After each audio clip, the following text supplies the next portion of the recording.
വിമലേ അംബികേ നിന്നുടെ സവിധേ അഭയം തേടി വരുന്നു ഞാൻ.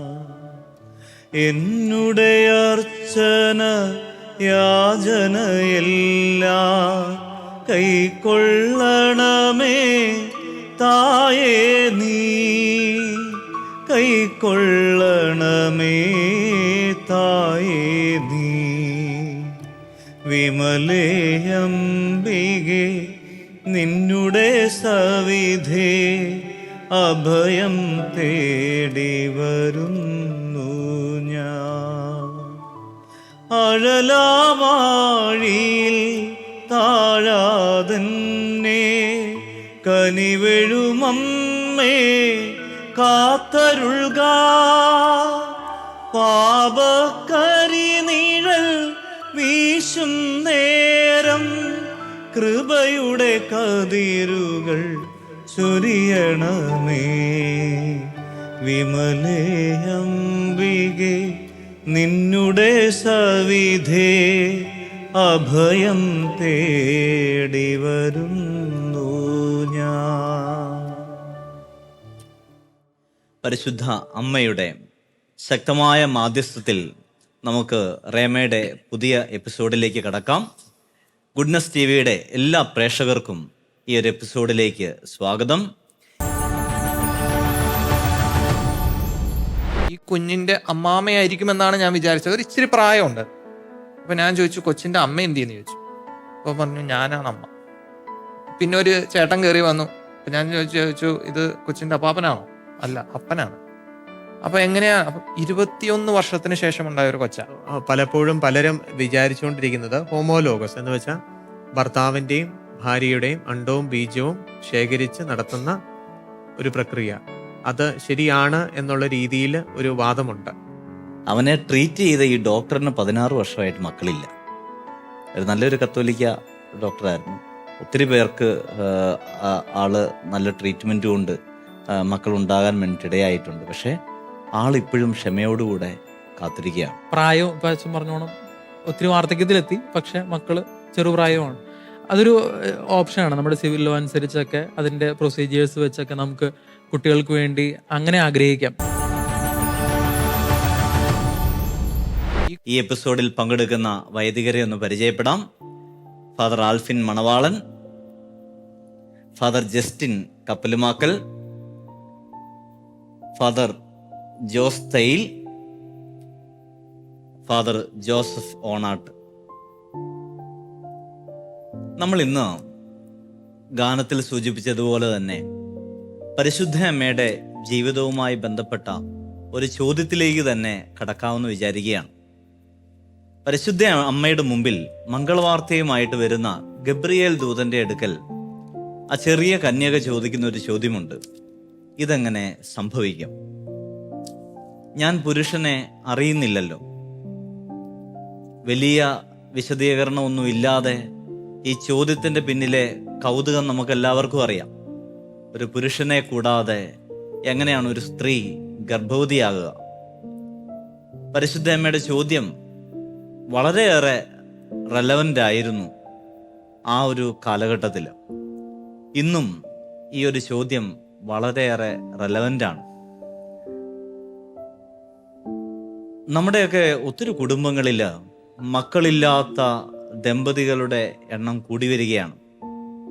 ഒരു 4-5 വർഷങ്ങളുടെ പ്രാർത്ഥനകളും പരിത്യാഗങ്ങൾക്കും ഒക്കെ ശേഷം പലരും ഈ പ്രതീക്ഷ തന്നെ കൈവെടിയുന്നുണ്ട്.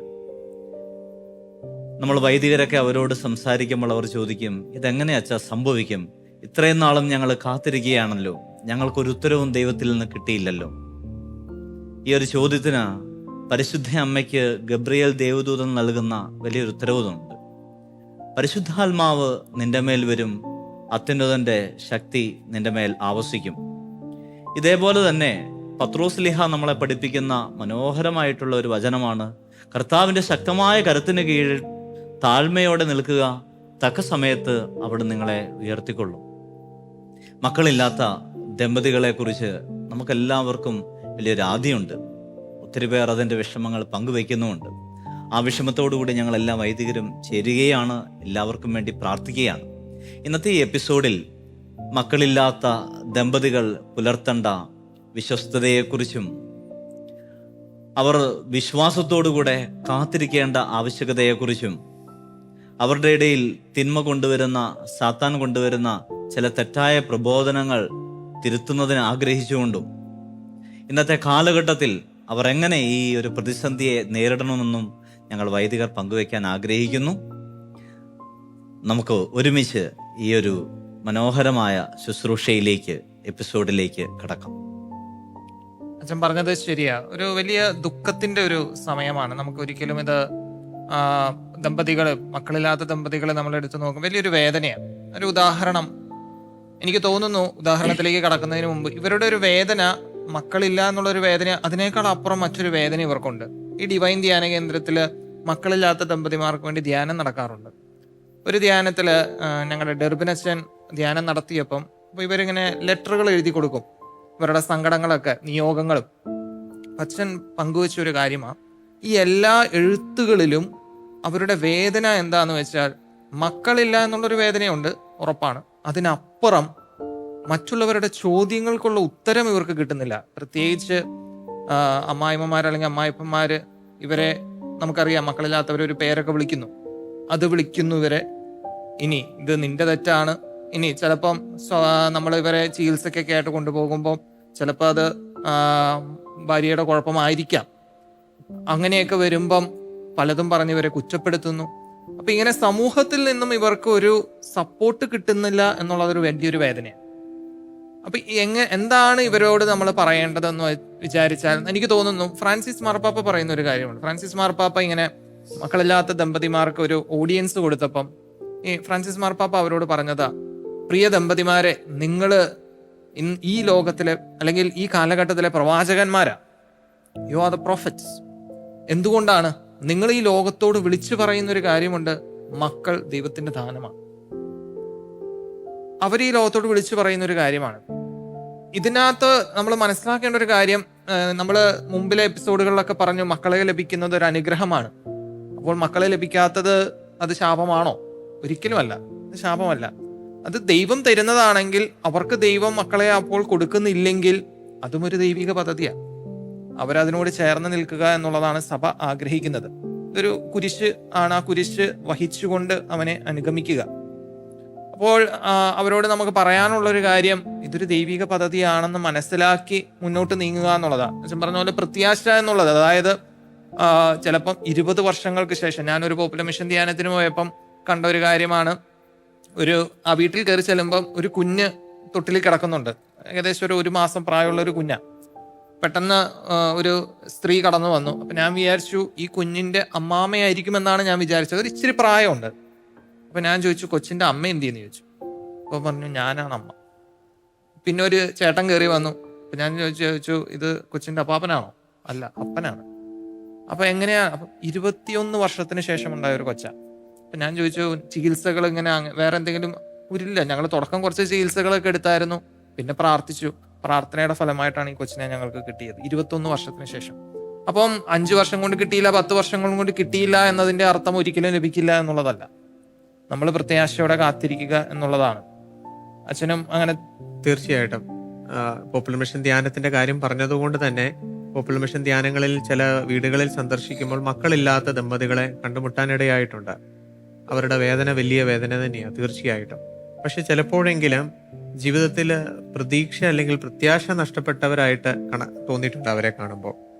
ഇനിയും ഇല്ല, ഇത് ദൈവം ഞങ്ങൾക്ക് അനുവദിച്ച് നൽകിയിരിക്കുന്ന ഒരു സഹനമായിട്ട്. തീർച്ചയായിട്ടും അവരുടെ ജീവിതത്തിലെ ഒരു സഹനമാണ്. പക്ഷേ പ്രത്യാശ കൈവിടുന്നത് ഒരു ദുഃഖകരമായ കാര്യമാണ്. നമ്മൾ പ്രാർത്ഥനയിൽ ഉറച്ചു നിൽക്കണം. കാരണം തിരുവചനത്തിൽ തന്നെ നമുക്ക് എത്രയോ സാക്ഷ്യങ്ങളുണ്ട്.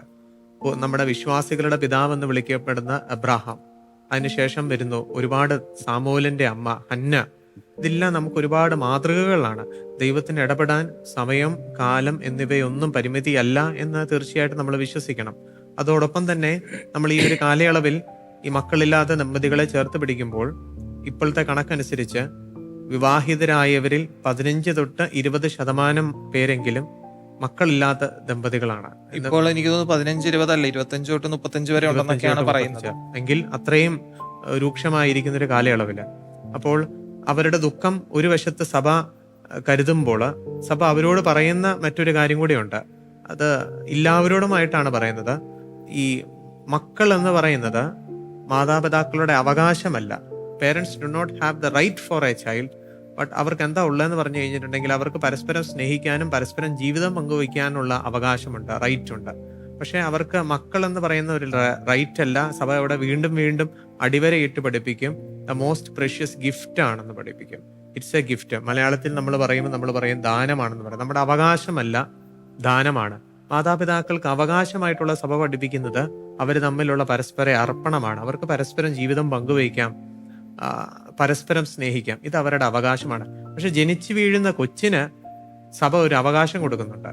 ജനിച്ചു വീഴുന്ന ഏതൊരു കൊച്ചിനും സഭ കൊടുത്തിരിക്കുന്ന അവകാശം ഒരു അമ്മയുടെ ഉദരത്തിൽ ഒരു ഭാര്യാഭർത്തൃ ബന്ധത്തിൽ ജനിച്ചു വീഴണമെന്നത് ഒരു കൊച്ചിന് സഭ നൽകിയിരിക്കുന്ന അവകാശമാണ്.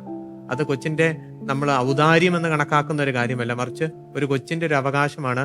ഒരു അപ്പന്റെയും ഒരു അമ്മയുടെയും സ്നേഹബന്ധത്തിൽ നിന്നും ജനിക്കുക എന്നുള്ളത്, ഒരു അമ്മയുടെ ഉദരത്തിൽ തന്നെ ജനിക്കുക എന്നുള്ളത് ഒരു കൊച്ചിന്റെ, ഏതൊരു മനുഷ്യൻ എന്ന നിലയിൽ ഒരു മനുഷ്യന്റെ ഡിഗ്നിറ്റിയുടെ ബേസിൽ വരുന്ന ഒരു കാര്യമാണ്, ഒരു കൊച്ചിന്റെ അവകാശമാണ്. അപ്പൊ ഈ ഒരു പശ്ചാത്തലത്തിൽ ഈ ഒരു കൊച്ചിന്റെ അവകാശത്തെ പറ്റി നമ്മൾ ചിന്തിക്കുമ്പോൾ അതിന് മറുപുറമായി ഇന്ന് നമ്മുടെ സംസ്കാരത്തിൽ അല്ലെങ്കിൽ നമ്മുടെ ഈ കേരള മണ്ണിൽ പോലും ഇപ്പോൾ വളരെയേറെ പ്രാധാന്യം അർഹിക്കുന്ന രീതിയിൽ വളർന്നു വന്നുകൊണ്ടിരിക്കുന്ന ഒരു പ്രസ്ഥാനമാണ് ഫെർട്ടിലിറ്റി ക്ലിനിക്കുകൾ. ഒരുപാട് മാതാപിതാക്കള് തങ്ങളുടെ ജീവിതത്തിന് ഒരു അർത്ഥം കണ്ടെത്താൻ അല്ലെങ്കിൽ ഈ ഒരു ബുദ്ധിമുട്ടിന് ഒരു പരിഹാരമെന്നോണം ഈ ഫെർട്ടിലിറ്റി ക്ലിനിക്കിനെ സമീപിക്കുന്നുണ്ട്.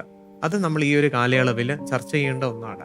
സഭയുടെ നിലപാടുകൾ വ്യക്തമാക്കേണ്ട ഒന്നാണ്. ഇൻഫെർട്ടിലിറ്റി എന്നുള്ളത് ഇപ്പോൾ വളരെയധികം വളർന്നുകൊണ്ടിരിക്കുന്ന ഇൻഫെർട്ടിലിറ്റി, അതായത് നമ്മൾ പറഞ്ഞു 25-35% വരെയുള്ള ദമ്പതികൾ ഇൻഫെർട്ടൈലായി മാറുന്നു, അല്ലെങ്കിൽ അവർക്ക് ഗർഭധാരണം സാധിക്കുന്നില്ല എന്ന് പറയുമ്പോൾ തന്നെ അതിൻ്റെ അപ്പുറത്ത് ട്രീറ്റ്മെൻറ്റായി ഇൻഫെർട്ടിലിറ്റി ക്ലിനിക്കുകൾ ധാരാളമായി വളരുന്നു. സഭയുടെ പഠനം കൃത്യമായിട്ട് അതിനകത്തുണ്ട്. കാര്യം അച്ഛൻ പറഞ്ഞല്ലോ, ഇതൊരു അവകാശമല്ല, അത് ദൈവം തരുന്ന ഒരു സമ്മാനമാണ്. അത് ദൈവിക പ്രവൃത്തിയാണ്. മക്കൾ ജനിക്കുക എന്നുള്ളത് ഒരു ദൈവിക പ്രവൃത്തിയാണ്. ആ ദൈവിക പ്രവൃത്തിയിലേക്ക് മൂന്നാമതായ ഒരു മനുഷ്യന്റെ ടെക്നോളജി കൊണ്ടുവരിക എന്നുള്ളത് സഭ ആഗ്രഹിക്കുന്നില്ല. നമ്മൾ ദൈവത്തിന്റെ പ്രവൃത്തിയെ മാനിപ്പുലേറ്റ് ചെയ്യാൻ ശ്രമിക്കുന്നു. അതൊരിക്കലും സഭ മനുഷ്യൻ ദൈവത്തെക്കാൾ ഇത് ശരിക്കും പറഞ്ഞാൽ പഴയ നിയമത്തിൽ നമ്മൾ എങ്ങനെ ബാബേൽ ഗോപുരത്തെ വ്യാഖ്യാനിക്കുന്നുവോ അതുപോലെ തന്നെ മനുഷ്യന് ദൈവത്തോടം എത്താൻ, ദൈവത്തിന്റെ ഒപ്പം എത്താൻ ഒരു ആഗ്രഹം മനസ്സിൽ വന്നപ്പോൾ അവിടെ വെച്ച് ചിതറിക്കപ്പെട്ട ഒരു മനുഷ്യ സമൂഹമാണ്. അത് തന്നെ വീണ്ടും സംഭവിക്കുന്നു. പല ജീവിത സാഹചര്യങ്ങളിൽ ഈ ജീവിതത്തിന്റെ മേൽ, ജീവന്റെ മേലുള്ള ശാസ്ത്രത്തിന്റെ വലിയൊരു കടന്നുകയറ്റം, അത് ശരിക്കും പറഞ്ഞാൽ ഈ ഒരു കാലയളവിൽ ഒരു ബാബേൽ ഗോപുരം പണിയുന്നതിന് തുല്യമായിട്ടുള്ള ഒരു പ്രവണതയാണ്. അതാണ് ഇപ്പോൾ ശരിക്കും പറഞ്ഞാൽ സംഭവിച്ചുകൊണ്ടിരിക്കുന്നത്. ഈ ട്രീറ്റ്മെന്റ് എന്ന് പറയുമ്പോൾ നമ്മൾ അത് രണ്ടെണ്ണം ആയിട്ട് നോക്കണം. ചിലവർക്ക് എന്തുകൊണ്ട് അവർ പ്രഗ്നന്റ് ആകുന്നില്ല എന്ന് പറയുമ്പോൾ ചിലപ്പം ചിലവർക്ക് ഓവുലേഷന്റെ കുഴപ്പം, സ്ത്രീകളിൽ ഓവുലേഷന്റെ കുഴപ്പം കൊണ്ടായിരിക്കാം, അതല്ലെങ്കിൽ ആണുങ്ങളിൽ കൗണ്ടിന്റെ കുറവ് കൊണ്ടായിരിക്കാം. അത് നമുക്ക് ചികിത്സിച്ച് നേരെയാക്കാം. ചികിത്സ എന്നുള്ള ഭാഗമായി നമുക്ക് അതിന്റെ ഭാഗമായിട്ട്, പക്ഷേ അത് യഥാർത്ഥത്തിൽ ഒരു സബ്സ്റ്റിറ്റ്യൂട്ട് അല്ല, ഫെസിലിറ്റേറ്റ് ചെയ്യാന്ന് വേണമെങ്കിൽ പറയാം. ഓക്കെ, ഉള്ള ഒരു പ്രോസസ്സിനെ നമ്മളൊന്ന് ഫെസിലിറ്റേറ്റ് ചെയ്യുന്നു എന്ന് മാത്രമേ ഉള്ളൂ. പക്ഷേ മറ്റൊരു ഇതാണ് ഇൻഫെർട്ടിലിറ്റി ക്ലിനിക്കുകളിൽ നടക്കുന്നത്. യഥാർത്ഥത്തിൽ നമ്മൾ പറയുന്ന IVF അങ്ങനത്തെ കാര്യങ്ങളും അല്ലെങ്കിൽ ഇൻസെമിനേഷൻ എന്ന് പറയുന്ന മെഡിക്കൽ ടേം ഉപയോഗിക്കുന്ന മറ്റൊരു കാര്യങ്ങൾ, അത് യഥാർത്ഥത്തിൽ ചെയ്യുന്നത് ഫെസിലിറ്റേഷൻ അല്ല, ചെയ്യുന്നത് സബ്സ്റ്റിറ്റ്യൂഷനാണ്. അതായത് ഭാര്യയും ഭർത്താവും തമ്മിൽ നടക്കാതെ വരുമ്പോൾ മൂന്നാമത്തെ ഒരു കാര്യം കൊണ്ട് നമ്മൾ അതിനെ സബ്സ്റ്റിറ്റ്യൂട്ട് ചെയ്യും. അപ്പൊ അവിടെ ദൈവത്തെ മാറ്റി നിർത്തി നമ്മൾ മനുഷ്യന്റെ കാര്യത്തെ കൊണ്ടുവരും. നമ്മൾ IVF എന്ന് പറഞ്ഞപ്പോൾ നമ്മളൊന്ന് വ്യക്തമാക്കേണ്ടതെന്ന് എനിക്ക് തോന്നുന്നത്, 2 തരത്തിലുള്ള IVF ഉണ്ടല്ലോ. ഈ ഹെട്രോ ലോഗസും ഉണ്ട്, ഹോമോലോഗസും ഉണ്ട്. അപ്പോൾ പലപ്പോഴും പലരും വിചാരിച്ചുകൊണ്ടിരിക്കുന്നത് ഹോമോലോഗസ് എന്ന് വെച്ചാൽ ഭർത്താവിന്റെയും ഭാര്യയുടെയും അണ്ടവും ബീജവും ശേഖരിച്ച് നടത്തുന്ന ഒരു പ്രക്രിയ, അത് ശരിയാണ് എന്നുള്ള രീതിയിൽ ഒരു വാദമുണ്ട്. ഇപ്പോൾ ഇൻസെമിനേഷൻ ആണെങ്കിലും ആർട്ടിഫിഷ്യൽ ഇതുണ്ട്, ഹോമോലോഗസ് ഉണ്ട്, ഹെട്രോലോഗസ് ഉണ്ട്. പക്ഷെ ഇത് ഏതാണേലും, ഹെട്രോലോഗസ് ആണെങ്കിലും ഹോമോലോഗസ് ആണെങ്കിലും IVF ഇൻസെമിനേഷനും തെറ്റാണ് എന്നുള്ള രീതിയിൽ തന്നെയാണ് സഭയുടെ പഠനം ഇപ്പോൾ നിലവിൽ. അതിന് കാരണമാണ് അച്ഛൻ ഇപ്പം പറഞ്ഞു വെച്ചത്. സഭ ഒരു കാര്യം പറയുമ്പം തിന്മയിലേക്ക് പോകുന്ന ഏതിനെയും സഭ എതിർക്കും. സഭ അതാണ്. അപ്പം ഇപ്പൊ ഹോമോലോഗസ് എന്ന് പറയുന്നത് ഭാര്യയുടെയും ഭർത്താവിന്റെയും അണ്ടവും ബീജവും തന്നെയാണ് എടുക്കുന്നത്. അത് നമ്മൾ പുറത്തൊരു സ്ഥലത്ത് ഫെർട്ടിലൈസേഷൻ നടത്തി തിരിച്ച് ഭാര്യയുടെ ഗർഭപാത്രത്തിൽ കൊണ്ടുവയ്ക്കുന്നു. അതിലെന്താണ് തെറ്റ് എന്ന് ചിന്തിക്കുന്നവരുണ്ട്. പക്ഷെ അതിന് മറ്റു ഒരുപാട് വശങ്ങൾ. കാര്യം എപ്പോഴും നമ്മൾ മനസ്സിലാക്കേണ്ട ഒരു കാര്യമുണ്ട്, ഇൻഫെർട്ടിലിറ്റി ക്ലിനിക്കുകൾ എന്നുള്ളത് യഥാർത്ഥത്തിൽ അതൊരു ബിസിനസ് സാമ്രാജ്യം കൂടിയാണ്. ലക്ഷങ്ങൾ നമ്മൾ ഇതിന് ചെലവഴിക്കണം. അതായത് ഒരു ഭാര്യയും ഭർത്താവും IVF എന്നൊരു ട്രീറ്റ്മെന്റ്, ഇൻഫെർട്ടിലിറ്റി ട്രീറ്റ്മെന്റിന് പോകുമ്പോൾ മിനിമം ഒരു 4-5 ലക്ഷമെങ്കിലും ഒക്കെ, അതും ഏതൊരു ദമ്പതികളും ഇന്ന് തയ്യാറാണ്. കാര്യം മക്കളില്ല എന്ന വേദന എത്ര ലക്ഷങ്ങൾ കൊടുത്ത് വേണമെങ്കിലും മാറ്റാൻ അവർ ശ്രമിക്കും. അപ്പം ഇവര് IVF ക്ലിനിക്കുകളിൽ പോകുമ്പോൾ ഇവരുടെ ആഗ്രഹം എന്താ? ഒരു കുഞ്ഞിനെ വേണമെന്നുള്ളതാണ്, എങ്ങനെയും. അപ്പോൾ ആ IVF ക്ലിനിക്കിൽ ഇരിക്കുന്ന ഡോക്ടറിന്റെ ഉത്തരവാദിത്തം എന്താ? ഇവർക്ക് എങ്ങനെയും ഒരു കുഞ്ഞിനെ കൊടുക്കുക എന്നുള്ളതാണ്. അപ്പൊ അവിടെ ചിലപ്പോൾ അധാർമികമായ പല കാര്യങ്ങളും സംഭവിച്ചു എന്ന് വരാം. ഹോമോലോഗസ് എന്ന് പറയുമ്പോൾ ഭാര്യയുടെയും ഭർത്താവിന്റെയും അണ്ടവും ബീജവും തന്നെ. അപ്പോൾ എല്ലാവരും പറയും ഒരു അണ്ടം എടുത്തു, ബീജത്തിൽ നിന്നെടുത്തു, നമ്മൾ ഒരു എംബ്രയോ ഉണ്ടാക്കി, അല്ലെങ്കിൽ ഒരു എംബ്രയോ ഉണ്ടാക്കി, അത് മാത്രമാണ് നമ്മൾ ഭാര്യയുടെ ഗർഭപാത്രത്തിൽ വെക്കുന്നെങ്കിൽ വേറെ പ്രശ്നമൊന്നും ഇല്ലല്ലോ എന്ന് ചിന്തിക്കുന്നു. പക്ഷെ അങ്ങനെയല്ല സംഭവിക്കുന്നത്. പല അണ്ടങ്ങളും ബീജങ്ങളും എടുത്ത് നമ്മൾ പലതായി ഉണ്ടാക്കി അതിൽ ഒരെണ്ണം എടുത്ത് നമ്മൾ ഏറ്റവും നല്ലത് എന്ന് തോന്നുന്നതാണ്. അപ്പോൾ അവിടെ ബാക്കിയുള്ളതിന് അബോർഷൻ. അപ്പൊ യഥാർത്ഥത്തിൽ ഒരു അബോർഷൻ. ഇനി ബിസിനസിന്റെ ഭാഗമായി വേണമെങ്കിൽ ചെയ്യാവുന്ന അടുത്തൊരു പ്രക്രിയയാണ്, ഇവർക്ക് മനസ്സിലാവുകയാണ് ഇത് ഫെയിലിയർ ആവും എങ്കിൽ ഈ IVF ക്ലിനിക്കുകളിലെല്ലാം തന്നെ മിക്കവാറും സ്പേം ബാങ്ക് അങ്ങനത്തെ ബാങ്കുകളുണ്ട്, സൂക്ഷിച്ചു വെച്ചിരിക്കുന്നു. അതിൽ നിന്ന് ഒരെണ്ണം എടുത്ത് ഇവർക്ക് ചെയ്യാലോ. കാര്യം കാശ് കിട്ടുക, ഇത് സക്സസ് ആക്കുക എന്നുള്ളത് അവരുടെ ലക്ഷ്യമാണ്. അപ്പോൾ അങ്ങനത്തെ കുറച്ച് കാര്യങ്ങൾ ഇവിടെ സംഭവിക്കും. അപ്പൊ അങ്ങനെയെല്ലാം വരുമ്പം ഇവിടെ അധാർമികത കടന്നു വരും. അത് യഥാർത്ഥത്തിൽ ഒരു ബിസിനസ് കമേഴ്ഷ്യലൈസേഷൻ. അപ്പൊ ഇങ്ങനത്തെ പല കാര്യങ്ങളും മുന്നിൽ നമ്മൾ കാണുന്നുണ്ട്. അതുകൊണ്ടാണ് സഭ ഇതിനെ എതിർക്കുന്നു എന്ന് പറയാൻ നമുക്കൊരു കാരണം. അതോടൊപ്പം തന്നെ നമ്മൾ ഒരു മനുഷ്യ ജീവനെ ഒബ്ജക്റ്റിഫൈ ചെയ്യുക. എനിക്ക് വേണ്ട വിധം കൈകാര്യം ചെയ്യാൻ തക്കവണ്ണം എനിക്ക് വേണ്ടടുത്ത് ജനിപ്പിക്കാം, വേണ്ടടുത്ത് അവസാനിപ്പിക്കാം എന്നുള്ള രീതിയിൽ ഒരു വസ്തു എന്നോണം കരുതി ഒരു മനുഷ്യ ജീവനെ നമ്മൾ അതിനെ ഒബ്ജക്റ്റിഫൈ ചെയ്ത് ഒരു വസ്തു പോലെ ആക്കിയിരിക്കുക. നമ്മുടെ ഇന്ന് കാലഘട്ടത്തിൽ നമ്മൾ ഉപയോഗിക്കുന്ന ഏതൊരു വസ്തു എന്ന രീതിയിൽ ഇതിനെ കണ്ടുകൊണ്ടിരിക്കുക എന്നുള്ളതാണ് ഈ ഒബ്ജക്റ്റിഫിക്കേഷനിലൂടെ വരുന്നത്. അതും സഭ എതിർക്കുന്നു. അതിന്റെ ഡിഗ്നിറ്റി തിരുവചനത്തിലൂടെ വ്യാഖ്യാനിക്കുവാണെങ്കിൽ ദൈവത്തിന്റെ ഛായയിലും സാദൃശ്യത്തിലും സൃഷ്ടിക്കപ്പെട്ട ഒരു മനുഷ്യനെ തിരിച്ചറിയാൻ സാധിക്കാതെ പോകുന്നു. മനുഷ്യന്റെ ഒരു ഡിഗ്നിറ്റി എന്ന് പറയുന്നത് ദൈവത്തിന്റെ ഛായയിലും സാദൃശ്യത്തിലും സൃഷ്ടിക്കപ്പെട്ടു എന്നുള്ളതാണ്. നമ്മൾ ഉൽപ്പത്തിയിൽ 1:26 കാണുന്നുണ്ട്, ദൈവം ഇപ്രകാരം പറയുന്നു, നമുക്ക് നമ്മുടെ ഛായയിലും സാദൃശ്യത്തിലും മനുഷ്യനെ സൃഷ്ടിക്കാം. എന്നിട്ട് ദൈവം പുരുഷനെ സൃഷ്ടിക്കുന്നു, സ്ത്രീയെ സൃഷ്ടിക്കുന്നു. അതിനുശേഷം ദൈവം ചെയ്ത ഈ മഹനീയമായ സൃഷ്ടികർമ്മം ദൈവം ഏൽപ്പിക്കുന്നത് ഒരു സ്ത്രീയെയും പുരുഷനെയാണ്. അതായത് ഒരു കുടുംബജീവിതത്തിൽ അവരുടെ വിവാഹത്തിലൂടെ നടക്കേണ്ട ഏറ്റവും വലിയൊരു ശുശ്രൂഷയാണ് സൃഷ്ടികർമ്മം. അപ്പം അവരുടെ സ്നേഹത്തിൽ നിന്ന് ഉളവാകേണ്ടതാണ് ഈ സൃഷ്ടികർമ്മം. നമ്മൾ കഴിഞ്ഞ എപ്പിസോഡുകളിലൊക്കെ ചർച്ച ചെയ്തതുപോലെ 3 പേർ വിവാഹിതരായാൽ 3 to get married, ഫ്രിട്ടജേഷിൻ പറയുന്ന ഒരു കാര്യമാണ്. അതിലെ 3ാമത്തെ ആളുകൾ നമുക്കറിയാം അത് ദൈവമാണ്. അവിടെ നമുക്കൊരു മിഷണറീനെയോ അല്ലെന്നുണ്ടെങ്കിൽ മറ്റൊരു വ്യക്തിയെയോ കൊണ്ടുവരാൻ പാടില്ല. അത് ദാമ്പത്യത്തിൻ്റെ 2 ധർമ്മങ്ങളിലും അവരുടെ ഒരുമിച്ചുള്ള സംയോജനത്തിലും അതുപോലെ തന്നെ കുട്ടികളുടെ ജനനത്തിലും നമ്മൾ 3ാമതൊരാളെ ആശ്രയിക്കാൻ പാടില്ല. പെട്ടെന്ന് എൻ്റെ മനസ്സിൽ ഓർമ്മ വരുന്നത് എൻ്റെ ഒരു കൂട്ടുകാരൻ, അവന് ഇത് കണക്കൊരു വേദന അനുഭവിച്ച ഒരു മനുഷ്യനാണ്. അവനൊരു 5 വർഷത്തോളം മക്കളില്ലായിരുന്നു. അതിനുശേഷം അവന് ട്രീറ്റ്മെൻറ്റ് ചെയ്തു. ട്രീറ്റ്മെൻറ്റ് ചെയ്തത് സഭ അനുവദിക്കുന്ന ആ ഒരു ട്രീറ്റ്മെൻറ്റ് തന്നെയാണ് ചെയ്തത്. നല്ലൊരു കത്തോലിക്ക ഡോക്ടറിൻ്റെ നിർദ്ദേശപ്രകാരമുള്ള ട്രീറ്റ്മെൻറ്റുകളാണ് അവന് ലഭിച്ചത്. അപ്പോൾ അവന് മക്കളുണ്ടായി. 2ാമതും കുട്ടിയുണ്ടായി. പിന്നെ 3ാമതുണ്ടായത് ട്വിൻസാണ്. അങ്ങനെ അവന് 4 മക്കളിപ്പോൾ ഉണ്ട്. പക്ഷെ അവൻ വേദനയോടെ പങ്കുവെച്ച ഒരു കാര്യം, അവനെ ട്രീറ്റ് ചെയ്ത ഈ ഡോക്ടറിന് 16 വർഷമായിട്ട് മക്കളില്ല. ഒരു നല്ലൊരു കത്തോലിക്ക ഡോക്ടറായിരുന്നു. ഒത്തിരി പേർക്ക് ആള് നല്ല ട്രീറ്റ്മെൻറ്റ് കൊണ്ട് മക്കളുണ്ടാകാൻ വേണ്ടിയിട്ട് ഇടയായിട്ടുണ്ട്. പക്ഷേ ആളിപ്പോഴും ക്ഷമയോടുകൂടെ കാത്തിരിക്കുകയാണ്. എനിക്കറിയില്ല ഇന്ന് ആൾക്ക് മക്കളുണ്ടായോ ഇല്ലയോ എന്നുള്ള അറിയത്തില്ല. ഇതൊരു 3-4 വർഷം മുൻപ് ആളെന്നോട് ഷെയർ ചെയ്ത ഒരു കാര്യമാണ്. അതേപോലെ തന്നെ മറ്റൊരു എൻ്റെ ഒരു സുഹൃത്ത്, ഞാൻ ബ്രദറായിരുന്ന സമയത്ത് ഞാൻ അവനോട് ഒരിക്കൽ പറഞ്ഞ്, പട്ടം വരികയാണ്, എനിക്ക് വേണ്ടി പ്രാർത്ഥിക്കണം. അപ്പം ഇവൻ പറഞ്ഞതാണ്, ഞാനും എൻ്റെ ഭാര്യയും എൻ്റെ മക്കളും നിനക്ക് വേണ്ടിയിട്ട് പ്രാർത്ഥിക്കുന്നുണ്ട്. അപ്പം പെട്ടെന്ന് ഞാൻ ചോദിച്ചു, നീ ഒന്നുകൂടെ പറയാവോ? പറഞ്ഞു, ഞാനും എൻ്റെ ഭാര്യ എൻ്റെ മക്കളും നിനക്ക് വേണ്ടി പ്രാർത്ഥിക്കുന്നു. ഞാൻ പറഞ്ഞു, നിനക്ക് മക്കളില്ലല്ലോ. മക്കളില്ല അവനും അവൻ്റെ ഭാര്യയും മാത്രമേ ഉള്ളൂ. വിവാഹം കഴിഞ്ഞിട്ട് 5-6 വർഷമായിട്ട് അവന് മക്കളുണ്ടായിട്ടില്ല. അപ്പോൾ അവൻ പറഞ്ഞു, എൻ്റെ വിശ്വാസമാണ്, ദൈവം തരും. ഞാൻ അത്ഭുതപ്പെട്ടു പോയി. ഒരു വൈദികൻ എന്നുള്ള നിലയിൽ പോലും എനിക്ക് അത്രയൊരു വിശ്വാസത്തിലേക്ക് എനിക്ക് ആഴപ്പെടാൻ സാധിച്ചിട്ടില്ല. 6 വർഷമായിട്ട് അതും ഒരു മെഡിക്കൽ ഫീൽഡിൽ നിൽക്കുന്ന ഈ ദമ്പതികൾക്ക് മക്കളില്ലാഞ്ഞിട്ടും അവർ ഒരു രീതിയിലുള്ള ട്രീറ്റ്മെൻറ്റുകൾക്കും പോകാതെ അവർ വിശ്വാസത്തെ മാത്രം മുൻനിർത്തി അവർ കാത്തിരിക്കുകയായിരുന്നു. ദൈവം അനുവദിച്ച് അവർക്ക് കഴിഞ്ഞ 2 വർഷം മുമ്പ് ഒരു കുഞ്ഞുവാവയുണ്ടായി. ആ കുഞ്ഞിനെ ഈ അടുത്ത നാളിൽ കാണാനിടയായി. അത് കണക്ക് ദൈവിക ചൈതന്യം നിറഞ്ഞ ഒരു കുഞ്ഞിനെ നമ്മൾ കാണത്തില്ല. പള്ളിയിൽ വന്നു കഴിഞ്ഞാലും ഏറ്റവും ഭക്തിയോടുകൂടെ ഈ കുഞ്ഞ് മാതാപിതാക്കളുടെ കൂടെ ഇരിക്കുന്നത് കാണാം. അത് ദൈവം കാത്തിരുന്നതിന്, ആ മാതാപിതാക്കളുടെ വിശ്വാസത്തിന് നൽകിയ വലിയൊരു സമ്മാനമാണ്.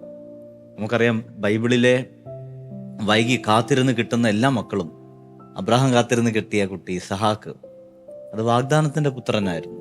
അത് എത്രത്തോളം അനുഗ്രഹമുള്ള ഒരു കുഞ്ഞായിരുന്നു. അതുപോലെ തന്നെ പൂർവ ജോസഫ് ജനിച്ചത് റാഹേൽ വർഷങ്ങൾ കാത്തിരുന്നതിന് ശേഷം ലഭിച്ച ഒരു കുഞ്ഞായിരുന്നു. സാമുവൽ ജനിച്ചത് നാളുകളുടെ കാത്തിരിപ്പാണ്. അപ്പം ഇതെല്ലാം നമ്മളോട് പറയുന്ന വിശ്വാസത്തോടു കൂടെയുള്ള നമ്മളുടെ കാത്തിരിപ്പിന് ദൈവം ഒരു പ്രതിഫലം തരുമെന്ന് തന്നെയാണ്. അതിൽ നമ്മൾ മൂന്നാമതൊരു വ്യക്തിയെ ആശ്രയിക്കാതെ നമ്മൾ ദൈവത്തിൽ ആശ്രയിക്കുന്നതാണ് ഏറ്റവും നല്ലത്. ബൈബിളിലെ ഇപ്പോൾ കാത്തിരിപ്പിന്റെ കാര്യമൊക്കെ അച്ഛൻ പറഞ്ഞല്ലോ. എനിക്ക് തോന്നുന്നു ഈ കാലഘട്ടം ഇപ്പോൾ ഒരു 5-6 വർഷമൊക്കെ കാത്തിരുന്നവര്, 10 വർഷമൊക്കെ കാത്തിരുന്നവരൊക്കെ അവർ ഈ കാത്തിരിപ്പിലെല്ലാം പ്രാർത്ഥിക്കുന്നുണ്ട് അല്ലേ. ഒരുപക്ഷെ അച്ഛൻ പറഞ്ഞ ആ കുഞ്ഞ് അത്രയും ചൈതന്യം ഉണ്ടെന്ന് പറയാൻ കാരണം, സാധാരണ ഒരു മാതാപിതാക്കൾ ഒരു പക്ഷെ അത്ര പ്രിപ്പയർഡ് അല്ലായിരിക്കും കുട്ടികൾക്ക് ജന്മം കൊടുക്കുമ്പോൾ. ഒരു പക്ഷെ ഇവരെക്കാളും, സാധാരണ ഒരു ജന്മം കിട്ടുന്നതിനേക്കാളും ഇവരൊരുമാതിരി മനസ്സുതിരുക്കി പ്രാർത്ഥിക്കുന്നുണ്ടായിരിക്കും കുഞ്ഞിന് വേണ്ടി. അതൊക്കെ ആ ഒരു കൃപയായിട്ട് മാറും. ഞാൻ മനസ്സിലാക്കുന്ന കാര്യം, ഈ മക്കളില്ലാത്ത ദമ്പതിമാര് വിശ്വാസത്തിന്റെ കണ്ണിലൂടെ ഇങ്ങനെ പ്രാർത്ഥിക്കാം, ദൈവം തരും എന്ന് വിശ്വസിച്ച് തന്നെ മുന്നോട്ട് പോയി പ്രാർത്ഥിക്കാം. അത് നടന്നിരിക്കും എന്നൊരു വിശ്വാസം വേണം. ഒപ്പം തന്നെ അടുത്തൊരു മേഖല എന്ന് പറയുന്നത്, ഇനിയിപ്പോ തന്നില്ലെങ്കിലും ഞങ്ങള് ദൈവഹിതം അനുസരിച്ചോളാം എന്നോർത്ത് ഏറ്റെടുക്കുന്ന മാതാപിതാക്കളുമുണ്ട്. 2 രീതിയും വിശ്വാസത്തിന്റെ മേഖലയാണ്. ബൈബിളിലെ ഒരു മനോഹരമായ ഒരു വചനമായിട്ട് എനിക്ക് തോന്നുന്നൊരു കാര്യം, വിളമ്പുന്നത് ഭക്ഷിക്കുവിൻ, അല്ലെങ്കിൽ ഈറ്റ് വാട്ട് ഈസ് സർവ്ഡ്. നമ്മുടെ മുമ്പിൽ വിളമ്പിയ കാര്യം ഭക്ഷിക്കുക, സ്വീകരിക്കുക എന്നുള്ളത്. നമ്മൾ ഇത്രയും നേരം കേട്ടത് നമ്മുടെ മക്കളില്ലാത്ത ദമ്പതിമാർക്ക് വേണ്ടിയിട്ട് എങ്ങനെ പ്രത്യാശയോടുകൂടെ പ്രാർത്ഥിക്കാമെന്നും കാത്തിരിക്കാമെന്നും, അല്ലെങ്കിൽ മെഡിക്കലായിട്ട് ട്രീറ്റ്മെന്റുകൾ സഭ ഔദ്യോഗികമായിട്ട് അംഗീകരിക്കുന്ന കാര്യങ്ങൾ അതിന് എടുക്കാമെന്നും എല്ലാം നമ്മൾ ചിന്തിച്ചു. നല്ല രീതിയിൽ അതിനെപ്പറ്റി ആഴത്തിൽ ചിന്തിക്കുകയൊക്കെ ഉണ്ടായി. ഈ ബൈബിളിലെ വചനം നമുക്ക് ഇന്ന ദിവസം നമുക്കൊന്ന് എടുത്ത് ധ്യാനിക്കാം. നമ്മുടെ മുമ്പിൽ വിളമ്പിയത് നമുക്ക് ഭക്ഷിക്കാം. നമ്മുടെ മുമ്പിൽ ദൈവം നൽകിയത് ഏറ്റവും സ്വാദിഷ്ടമായതാണെന്നും നമ്മുടെ മുമ്പിൽ ഏറ്റവും തരുന്നതെല്ലാം നന്മയാണെന്നും നമുക്ക് സ്വീകരിക്കാം. ഒരു പക്ഷേ ഈ ഒരു കാലഘട്ടത്തിൽ ഇതിനോട് തന്നെ ചേർത്ത് വെച്ച് നമുക്ക് ചിന്തിക്കാവുന്ന ഒരു കാര്യം, പുതിയ മക്കൾക്ക് വേണ്ടി നമുക്ക് ഇപ്പോൾ ദത്തെടുക്കുന്നത് അല്ലെങ്കിൽ അഡോപ്റ്റ് ചെയ്യുന്നതൊക്കെ ഒരു വഴിയാണ്. ഞാൻ അങ്ങനെ പോപ്പുലർ മിഷനൊക്കെ പോയപ്പോൾ കണ്ടിട്ടുണ്ട് ഒരുപാട് മാതാപിതാക്കൾ ഇങ്ങനെ പ്രായവും, ഇപ്പം അച്ഛൻ പറഞ്ഞോണം ഒത്തിരി വാർദ്ധക്യത്തിലെത്തി, പക്ഷെ മക്കള് ചെറുപ്രായമാണ്. അതൊരു ഓപ്ഷനാണ്. നമ്മുടെ സിവിൽ ലോ അനുസരിച്ചൊക്കെ അതിന്റെ പ്രൊസീജിയേഴ്സ് വെച്ചൊക്കെ നമുക്ക് കുട്ടികൾക്ക് വേണ്ടി അങ്ങനെ ആഗ്രഹിക്കാം. അത് ആ കുഞ്ഞിനോട് ചെയ്യുന്ന ഒരു വലിയൊരു ചാരിറ്റിയാണ്, ഒരു ലവ് ആണ്. തീർച്ചയായും അച്ഛൻ പറഞ്ഞതുപോലെ അഡോപ്ഷൻ എന്നൊരു ഓപ്ഷൻ അവിടെ കിടപ്പുണ്ട്. അതായത് ദത്തെടുക്കുക.